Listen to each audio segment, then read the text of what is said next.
Hello and welcome to Let's Talk Marketing with Stephen Downey today. And I'm really delighted to be chatting with Stephen today because myself and Stephen go back a couple of years. And when I first met Stephen, it was at Nicola Conley Bourne's event and we got chatting, and Stephen was telling me about a story, about something that had happened in his life and that he really wanted to share this story with the world. And you know what happens when you come around me and it comes to talking and stories? I was like, let's make that happen, Stephen. So today, myself and Stephen are going to talk about marketing. Chatting about marketing is in and around podcasts, storytelling, and public speaking, because I think Stephen is, has inspired so many people with his business, but more importantly, with his own story and with his own determination to get his message out to the world. I always say everyone has a story, but not everybody has that burning desire to share it in order to inspire or help others. Stephen, you're very, very welcome. Oh man, I've got goosebumps just listening to you there, and you brought back some amazing memories because I remember that time we met in Amanda Conley Burns' workshop, and I'd heard about you, and I heard about We Can, We Will, and I thought, geez, that is the place where I need to start sharing my story, because I think a lot of people like myself have this story that we want to share, but it stays up here. We think about it and we think about what we want to do, but we don't take the action. So I think the big thing, and I've always said it, that one of the big milestones in my own journey was meeting you and getting to share my story at We Can, We Will, and just letting go of those nerves of what people would think if I share my story. And I think the reason I kept going and I kept pushing to try and share my story is because the reason why it was really about embracing a negative event in my life and trying to bring something positive from it, trying to bring something that would help to change lives. And I am delighted to know that so many people that have contacted me, that it has helped them along their journey. And I know we're coming up this year, TEDx Tralee is their inaugural year. And there's a couple of people that will be speaking at TEDx this year who I've helped along the way, and who've said that my story inspired them to go on to share their story. So it's always delightful to meet people along the way and know that you're making a difference. Yeah, and Stephen's business is called Mindful Moments, which itself is amazing.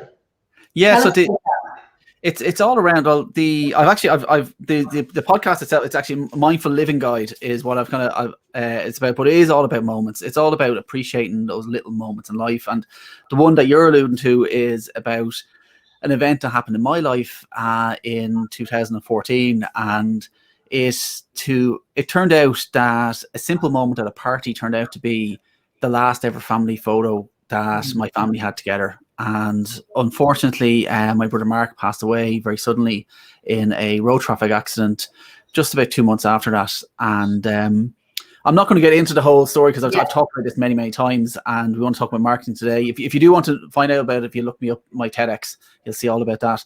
But I had to drive me because there was times in that journey that I had ups and downs in my life, and I had some really, really dark days. And I had a realization one day that maybe my dark days can help other people. And that's why I started out with our Mindful Moments, which is online. It was a Facebook page. And now in recent times, and what I want to talk about today a bit is about the podcast. And what I've moved to is it's about Mindful Living Guide. And it's about just chatting to people, because I've studied mindfulness for many years to help myself. And I just get so much from it, and I know that lots of other people do, that we can be walking around the world with so many thoughts in our head, and although even at night, lying on your pillow with all that racing mind, just thinking, and it's great to have tools that will help you focus, not just in the mental health arena, but even in business. That if you're trying to juggle so many things, it's great to have those tools to be able to focus on one task and focus on what you want. So that's what I work towards in my business, and it's what I love the fact that you said that, because many people come to me with an idea, and myself included, so I'm not qualified in this, and how can I do that? And like we're living in 2020, like we're living in phenomenal times where personal experience and knowledge, and I know you've gone on to train extensively in mindfulness, but it stemmed from a personal experience of help, that you were guided through that that, you know, makes it. Same with me. I became obsessed with marketing, branding, getting, you know, storytelling and all that stuff. And that led me down the path to business and the journey I'm on now, a bit like yourself. Yeah. How has podcasts, or, you know, they've been around for many years, but I think even more so now, they're becoming a daily, you know, they're just like the radio. They're very much used in daily lives on people's phones. How did you start the podcast? Or, you know, tell us a little bit about podcasting. I have all my stuff there ready to go, but I've never started one. I tested it a few times, or tried it a few times, and I put it aside. So tell us a little bit about podcasting when it comes to marketing your message. Yeah, no, it's funny because I only recently, I'm in a lot of online forums, and one person said, I want to start a podcast, but I don't know where to start. And that person started exactly where you ask someone, you know, you ask people that actually know how to do it. And there's actually somebody in this, in We Can, We Will, that I actually I reached out for help. Karina Duffy was running a podcast for a couple of years before I did. And so I rang Karina. I said, listen, how do I start? What do I do? And Karina gave me some great advice on different platforms. So basically, podcast, for anyone who doesn't know the basics on it, is that it's just audio. It's basically having a conversation. And what I love about it is that I get to interview people and chat about just having a conversation about, because if I said to you, I'm going to talk to you about mindfulness, you'd switch off. But if I said, I'm going to talk to somebody about how this has affected their life, and you can see the difference, that it's a totally different aspect. And I just love how conversation can help it. So for me, what I started with was I started with a few myself. I have a microphone here that I just record onto the computer. There's other people that start off with just the phone. There's a great app, and if people have a pen, write this down. It's called anchor.com, and it's an app that most people start off with. And you literally can record straight in your phone, and that will upload to the various sites. For me, it kind of, because I have an IT background, it made more sense for me to use there's a software called Libsyn. And basically what you're doing is you're uploading your audio file to this service, and that sends it out everywhere. So what I've done is I've created accounts on Spotify. I've created accounts, anchor.com, thank you. I better double check it is .com. But it's, I've created accounts on Spotify. I've created accounts on Apple Podcast, Google, and the software that I use, it's anchor.fm, apologies. So what I've done is I've created, sorry, I'm going back to you, I'm about to lose the fit screen. So what I do is I basically record it once, and you upload it to whatever hosting software you're using, whether that's Anchor FM or whether it is Libsyn, LIBSYN.com. That's definitely .com. And once you have it uploaded first time, there's a bit of work at the very start where you're creating your accounts on Spotify, you're creating your accounts on Apple, etc. But once you have everything up and running, each week it gets easier. All you have to do is literally, you give them the feed link. So it's called an RSS link. It's basically a link to whenever that will get updated every time you update a new episode. And that just goes out to all the different channels. So there's actually a lot less work than people realize. Initially, yes, you have to set up a few accounts, and you have to get verified. But once all that work is done at the start, it's literally a matter of just uploading your audio file, putting in your text, and it just gets sent out to the world. And you can also schedule posts, which I love. This is what I love about Libsyn, is that for my marketing each week, I'd have my episode ready. So I'd record. I normally have a few episodes up and running, but for just example, the episode recorded on the Monday. On the Tuesday, I do all my editing and I upload that, and then I schedule all my posts. So you can say this is going to LinkedIn on Friday at 12 o'clock. It's going to Spotify at Friday at 5. It's going to Apple, and you can schedule all your different posts for a whole week, so that if you want, you can drip feed into different platforms. So all the software is there. It's very easy to use. And it's really just a matter of just starting recording. And what's that called? Lip? How do you spell that? LYPSYN. Lips. LYPSYN. Yeah. Have I got it right? Sorry, 1 second. Sorry, Libsyn. LIBSYN. Can I? LIB. It just sounds great. And is that just for podcasts, or is that for anything? No, that's for podcasts. So that software has been around for a very, very long time. and that's what a lot of people do if you're hosting it. Anchor FM is good for starting out, but there's a lot of restrictions on it.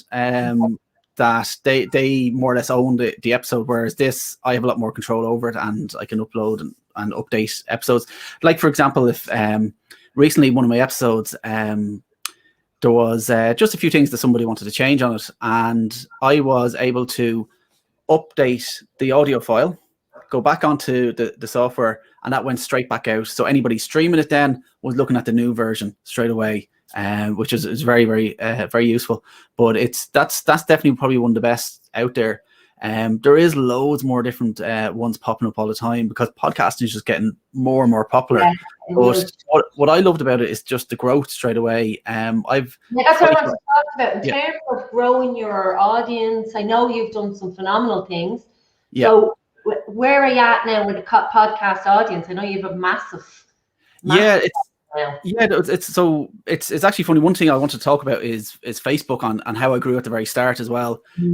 But in terms of like the podcast, we just went over, I think it's 4,200 listeners, over 25 episodes, which for a new podcast is very good. The podcast's only out since November, so it's very, very good numbers. But that's consistently, you'll see like that each episode I'm getting about 150 to 250 each episode, which is brilliant. And but it's, people follow you and they love back and listen to the story. But what I couldn't believe is that you'll get people that they only find out about a new episode. It could be like 15 in, but they'll go back to the very, very start and they'll start listening to them all the way through. And I think they like the journey as well. They like to follow the journey. So it's fantastic. But one thing actually I'll say, what I like about it is that there's a lot of growth in it.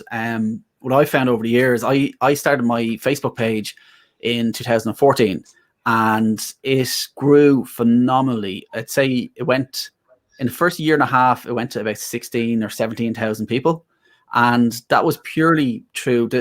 I'll give you the secret that I have that I did to get to there, was that I joined a group of like-minded people. They were all people in holistic businesses.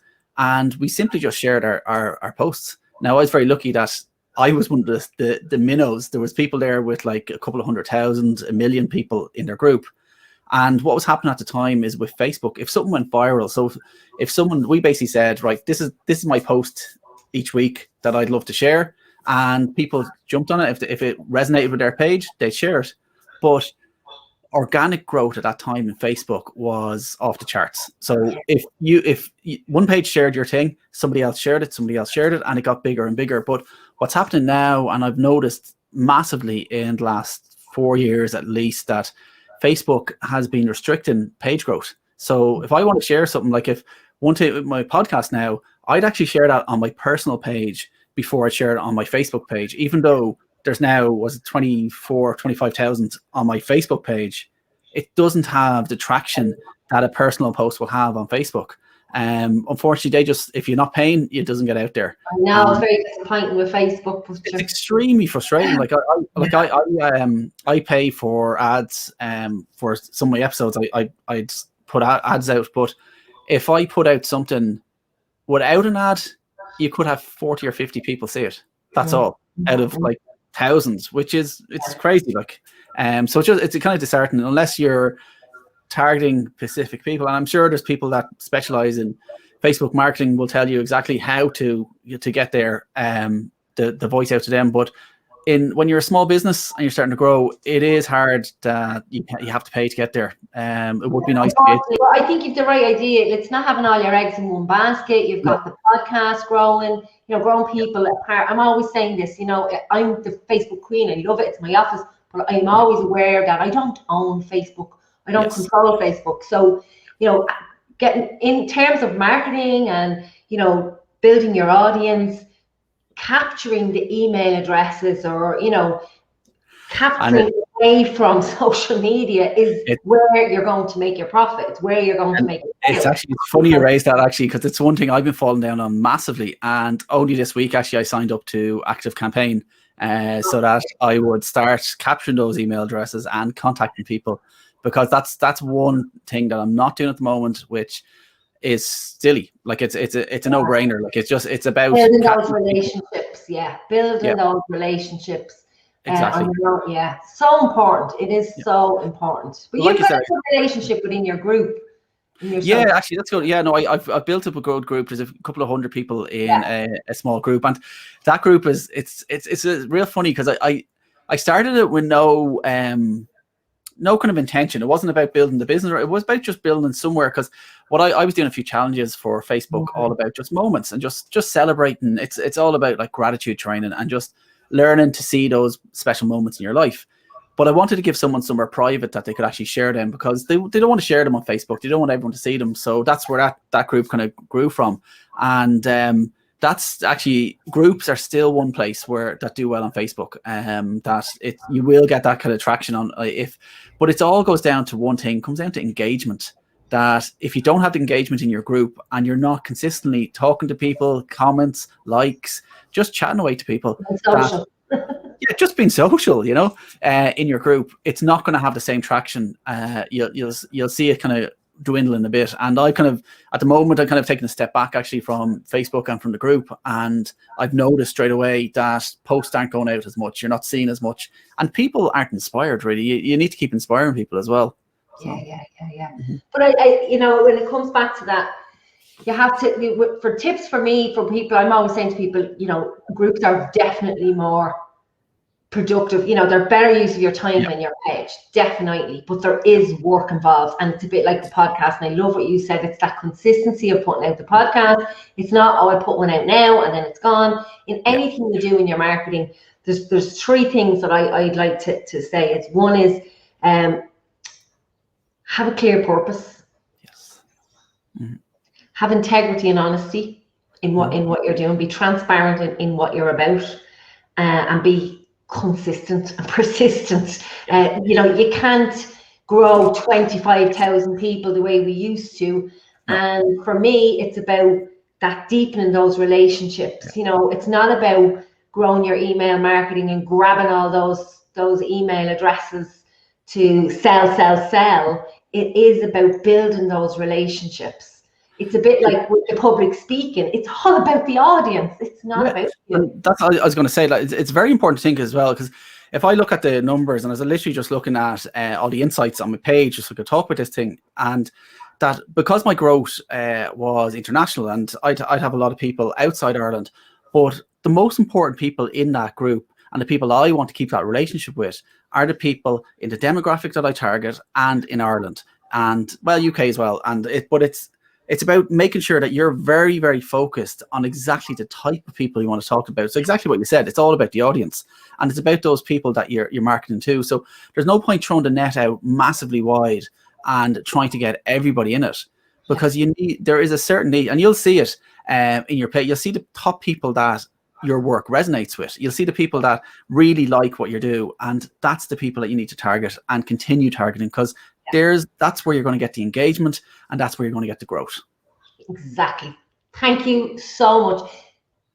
Stephen, I'm going to ask you one question before we leave. Your biggest challenge when it comes to marketing? I actually think consistency. I think it's time, and just having those consistent, like where to answer the opposite, where it really has worked is when I've been extremely consistent. And like I said, we said with the podcast, I've just gone through 15 episodes in a row, and that consistently grew every single week because people expected and they knew what was coming each week. But where I've had issues is where I haven't been consistent, and where I haven't grown. I think for me, the emails, I haven't embraced them. I haven't actually I have been capturing in the past for some of my challenges, but I haven't looked at it in the way I should be looking at it, and I haven't grown it as much as I can. And that's actually what my next target is to get good content that will really help people in an email way. Yeah, get another system. And that's what it is. It's systems. With the podcast, I'm sure there's a graphic, there's a written post. Yes. You have a system. This is how I do it. This is the system. And guys, for your marketing, what I would say to you is, people come to me, my clients come to me looking to get more paying clients, to become busier. And if you've not got a system in place for consistent marketing, what happens is when you get busy with paying clients, I have to say, when you're reaping your rewards from your harvest, you stop sowing seeds. You stop sowing seeds, in 90 days time, your business is starting all over again. And that's when it becomes hard. So if your business is not flat out at the moment, or you can find some time somewhere to put a consistent marketing plan in place now is the time to do it. If you wait till you get busy, you will run into issues with consistency. That is my top tip. In groups you can schedule. It's really handy. You can schedule those posts going out. With me, with my podcast, my show here, there's consistency. There's a system in place. The graphics are done. Everything is done in a system. Where you can get a system in place, keep it simple, you will stay consistent. Stephen, thank you so much for joining me. I'm delighted. It's always a pleasure. And continued success with your podcast and all of your business. Thank you. And you're coming up as a guest in the next season. And I'm taking a break for it's about 3 or 4 weeks, but in season 3, look forward to Amanda Delaney and a great episode there. I will look forward to it. Thanks a million. Thanks, guys, for watching. Any questions, leave them below. And myself and Stephen will be keeping an eye out, and we'll get back to you. If you have any questions at all, let us know, and reach out and go follow Stephen. If you want to look at more mindfulness, a mindful way of living, do definitely follow Stephen. He's a phenomenal group here on Facebook. All right, just Mindful Living Guide anywhere you look. Cheers. Bye.